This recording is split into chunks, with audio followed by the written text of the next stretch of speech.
Salut tout le monde, donc on va faire la deuxième vidéo sur RMN. Donc dans la première vidéo on s'était arrêté juste avant la polarisation. Voilà, on s'était arrêté là. Là on va faire la polarisation. Donc polarisation des noyaux dans un champ magnétique extérieur intense. Donc déjà ce qu'il faut savoir c'est que la polarisation c'est lorsqu'on va modifier l'aimantation des spins avec un champ magnétique extérieur intense. Donc c'est le B0 qu'on a vu dans la première vidéo. Et en fait ça va permettre de mesurer le moment magnétique des spins.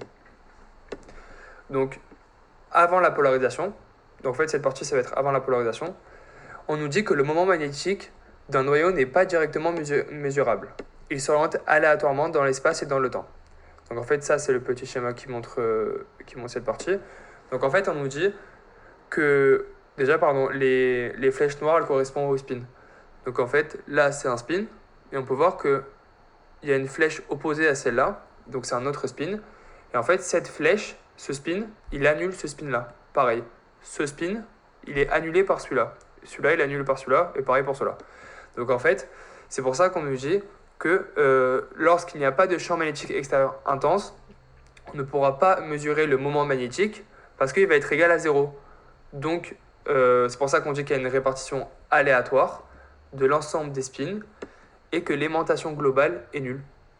Donc, je répète, lorsqu'il n'y a pas de champ magnétique extérieur intense, donc là on peut voir qu'il y a les spins mais sans rien, donc lorsqu'il n'y a pas de champ magnétique extérieur, l'aimantation globale est égale à 0, donc en gros on ne pourra rien faire. Et c'est pour ça qu'on va mettre le B0 pour pouvoir calculer le moment magnétique. Donc ce qu'on nous dit, il est donc nécessaire pour pouvoir mesurer les propriétés magnétiques des noyaux de les faire interagir avec un champ magnétique extérieur intense, noté B0. Et à la fin, on verra qu'en fait, il y aura des interactions entre le champ magnétique et le champ magnétique extérieur B0. Donc ça, vous savez ce que c'est, ça on le verra après. Donc et ça, bien sûr, c'est la polarisation. Donc là, je vais vous expliquer directement les schémas, après on va revenir sur le texte. Donc en fait, déjà, juste ce schéma, il correspond à ça. Et là, on peut voir qu'ici, il n'y avait pas B0. Et ici, c'est juste ça. Ici, c'est B0. Et en fait, le B0, il va permettre de modifier le schéma. Donc en fait, qu'est-ce qu'il va avoir? C'est que... Ouais, en fait, là, on va avoir la polarisation des spins. Et avec la polarisation, on pourra avoir de nouvelles choses sur le schéma. Donc on va avoir qu'ici, donc déjà, les spins vont commencer à tourner. Donc ici, on peut voir le sort de W0 qui correspond à la vitesse d'angulation. Donc c'est la vitesse du spin. Ensuite, on va pouvoir voir que avant le spin il était à ce niveau, là il se déplace. Enfin en fait il y a une petite torsion, ça s'appelle comme ça. Il va y avoir une torsion du spin. La formule elle est juste là, la formule de la torsion. Et ensuite qu'est-ce qu'on peut remarquer? On peut remarquer qu'il va y avoir un angle aussi. Juste ici, ouais c'est l'angle, bref c'est l'angle. Et après on pourra avoir au milieu l'axe, c'est l'axe OZ autour duquel va tourner les spins. Donc le spin se met à tourner ou précessé, c'est pareil, autour d'un axe OZ à la vitesse d'angulation W0, c'est ce que je vous ai dit. En gros, là, il va avoir l'axe et autour, il va avoir le spin qui va tourner.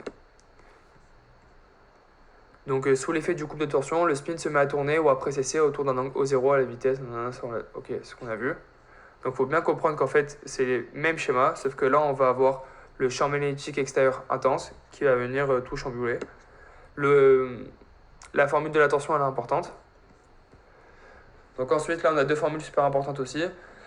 Donc la vitesse d'angulation, c'est ça ce qu'on a vu tout à l'heure, est proportionnelle à B0. Et ensuite, là, c'est la formule sur la fréquence de l'armor. Donc la fréquence de l'armor, c'est noté V0, est égale au rapport gyromagnétique fois B0 sur 2π. Donc en fait, souvent dans les QCM, ils vont mixer les deux formules parce que le rapport gyromagnétique fois B0, on sait que c'est égal à la vitesse d'angulation. Donc parfois, on peut nous dire, par exemple, la fréquence de l'armor est proportionnelle à la vitesse d'angulation de précession. Bah, c'est vrai, parce qu'en fait, c'est comme si... Bon, en fait, c'est comme si je barre ça et je mets ça à la place. Donc en QCM, ils peuvent faire des... Enfin, pas des pièges, mais ils peuvent jouer là-dessus. Donc ensuite, cette formule elle est super importante. Donc l'énergie est égale à moins, faire attention à moins parce qu'il pêche beaucoup dessus en QCM, moins le rapport gyromagnétique fois ms B0 h bar ms en fait ça correspond au spin, B0 ce qu'on a vu tout à l'heure, et en fait le H barré, il faut savoir que dès qu'on barre quelque chose, on peut aussi faire avec la fréquence de l'armor, juste ici, des fois on va voir la fréquence de l'armor barrée, ça correspond en fait à ce qu'on barre sur 2pi. Donc H barré ça correspond à H sur 2pi, voilà. Donc ensuite là on a la formule, et juste là on va avoir des exemples de cette formule. Donc là on a l'hydrogène, le deutérium, le sodium, donc en fait ils vont remplacer, là on a la formule, ils vont remplacer le spin par exemple de l'hydrogène, et ils vont trouver à la fin 1,5 plus 1,5, là pareil ils vont trouver 3 résultats, donc moins 0 et 1, bon ça faut l'apprendre. Ensuite l'équilibre de Boltzmann. Donc en fait ce schéma il récapitule un peu les deux schémas qu'on a vus avant.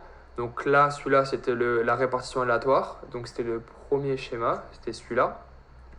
Donc c'était avant la polarisation, donc sans le B0, donc sans le champ magnétique extérieur intense. Et ensuite c'est là. Ensuite là il va avoir le B0, bon on nous le met. Donc pas de B0, et ensuite là on va avoir le B0, donc c'est celui-là. C'est celui-là, avec le B0.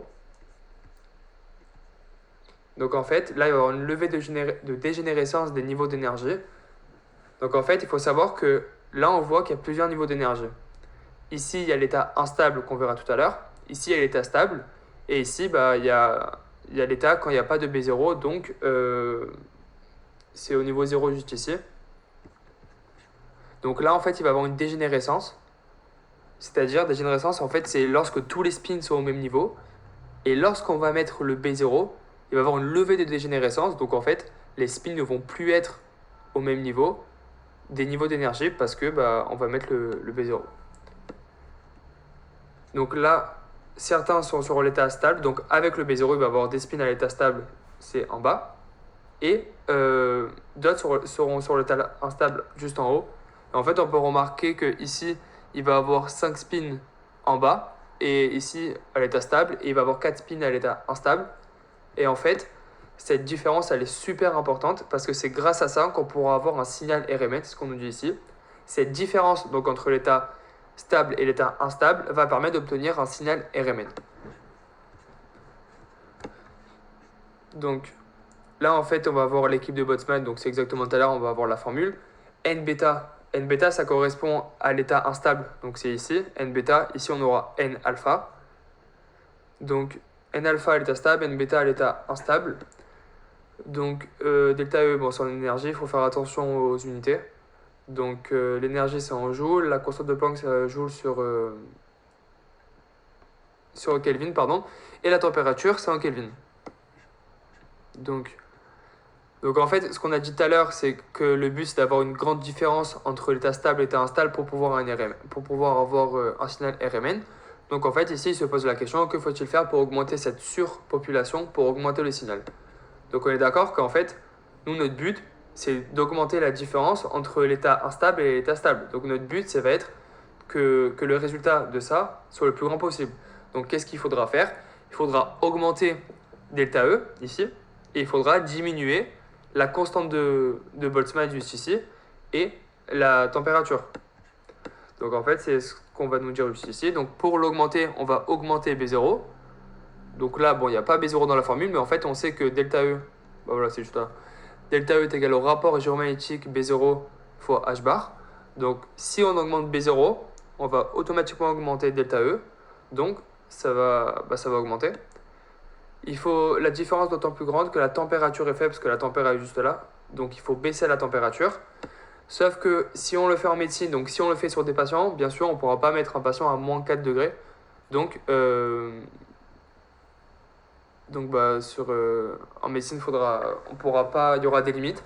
Alors qu'en chimie, dans des laboratoires, en chimie, là par contre, on pourra baisser fortement la température. Donc ensuite, là, on va nous donner l'exemple d'un cas réel. Donc on nous dit qu'on va prendre 3 Tesla pour le B0 et on va prendre une température de 37 degrés. Donc on va le rentrer dans la formule. Donc 37 degrés à la fin, on va avoir 310 Kelvin parce que 1 degré est égal à 273 Kelvin. Donc 273 plus 37, ça nous fait 310. Donc là, en fait, on va nous dire qu'on va mettre, là il va avoir un nombre de spins, et après on va remarquer qu'à l'état stable, il va avoir 1 million de spins, donc ce qui est énorme.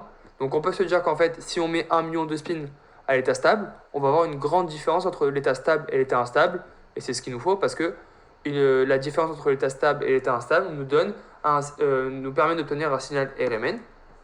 Mais en fait, on va voir que même s'il y a 1 million de spins à l'état stable, donc n alpha est égal à 10 puissance 6, c'est-à-dire 1 million, et n alpha c'est l'état stable, même si il y aura ça en bas, il va avoir quand même à l'état instable 999 997 spins juste en haut. Donc en fait, la différence entre l'état stable et l'état instable va être seulement de 3. Donc seulement 3 pourrait donner un signal, il nous en faut plus. Donc malgré qu'en bas il y ait 1 million de spins, en haut en fait ça va compenser parce qu'il va y avoir aussi 999 997, donc la différence va être que de 3. Donc en fait c'est pour ça qu'à la fin on nous dit que la RMN n'est pas une méthode sensible, car même si on met beaucoup de spins, on n'aura pas beaucoup de signal en retour. Donc ensuite ici on va voir l'aimantation. Donc là on a M alpha et ici M bêta. Ça correspond au vecteur de moment magnétique. Donc en fait ils vont faire la somme entre les deux, donc M alpha plus M bêta est égal à M0. Bon, on peut le voir grâce au schéma parce que M alpha est plus prononcé que M bêta, donc en fait c'est pour ça que le M0 va être comme ça. On nous dit que la somme des deux ça va créer une aimantation. Et en fait la direction de M0 va être dans la même direction que B0, et pareil, M0 et B0 vont être dans le même sens. Parce que là, en fait, on peut voir que les deux vont vers le haut. Ensuite, on a une nouvelle formule super importante. Donc, on connaît tous les termes. Juste là, on a un nouveau terme, c'est la susceptibilité magnétique. Donc là, on a la définition de la formule. On dit que la susceptibilité magnétique est la capacité de l'échantillon à donner une aimantation, donc M0, quand je la place dans B0. Donc cette formule, elle est super importante car elle tombe beaucoup en anal. Donc juste là, pour faire attention, h bar au carré. On a vu tout à l'heure que quand il y a bar, ça veut dire que c'est sur 2pi. Ça veut dire que h bar est égal à h sur 2pi. Donc parfois, en QCM, au lieu de mettre cette formule telle qu'elle, ils peuvent mettre h au carré fois B0 sur 8pi kt. Donc en fait, le 2pi d'ici, ils le font passer ici, c'est pareil. Donc voilà, il faut faire attention. Donc là, on a fini la polarisation. Donc je vais m'arrêter là. N'hésitez pas, si vous avez des questions, envoyez-moi.